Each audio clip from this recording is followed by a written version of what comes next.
सबसे पहली बात तो यह है कि ट्रंप ने और बेंजामिन नेतन्याहू ने रमज़ान के मुबारक महीने में, जहां पर पूरी दुनिया के मुसलमान रमज़ान में रोज़ा रखते हैं, इबादत करते हैं रातों में, ऐसे मुबारक महीने में उन्होंने मिलकर ईरान पर हमला किया है और ये भी नहीं समझा कि मुबारक महीना रमज़ान का है।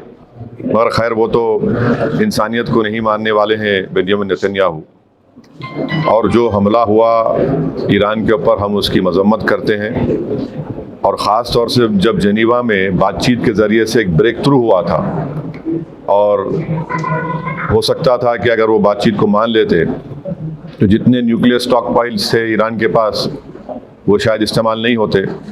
मगर अब इन्होंने मिलकर ईरान पर हमला किया, जिसकी वजह से 200 से ज़्यादा लोगों की मौत हुई है, और एक लड़कियों के स्कूल में 108 जो बच्चियां स्कूल में पढ़ते हैं उनकी मौत हो गई। आयतुल्लाह खामेनी की मौत हुई है, और मैं इसको इमोरल और अनलॉफुल एक्ट मानता हूँ आयतुल्लाह खामेनी की मौत को। और मेरी तरफ से, हमारी पार्टी की तरफ से, ना सिर्फ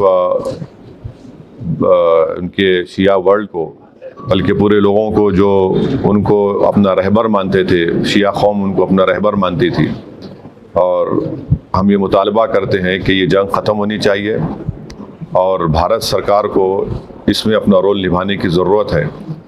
और हम उम्मीद करते हैं कि मौजूदा बीजेपी की सरकार आयतुल्लाह खामेनी की मौत को कंडेम करेगी, इस जंग को रुकाने की पूरी कोशिश करेगी, क्योंकि याद रखिए कि 10 मिलियन के करीब भारत के नागरिक गल्फ़ कंट्रीज़ में काम करते हैं। और अभी इत्तला आई कि ओमान के पोर्ट पर शायद हमारे एक इंडियन वर्कर की ज़ख्मी भी हुए हैं। तो ये बहुत, अगर ये जंग नहीं रुकेगी तो फिर ये बहुत आगे बढ़ेगी, ये टर्मोइल होगा पूरे इलाके में।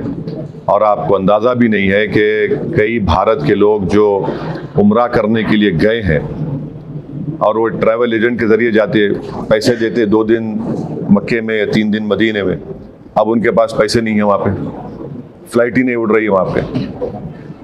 तो कितनी परेशानी हो रही है।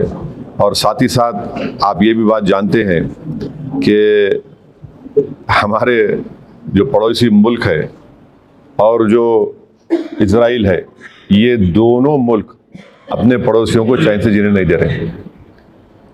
अफ़गानिस्तान में हमला, और फिर इजराइल जो है बार बार जून में ईरान पे हमला किया, और इजराइल बेंजामिन नेतन्याहू ने 70,000 से ज़्यादा फ़लस्तीनियों का जेनोसाइड किया।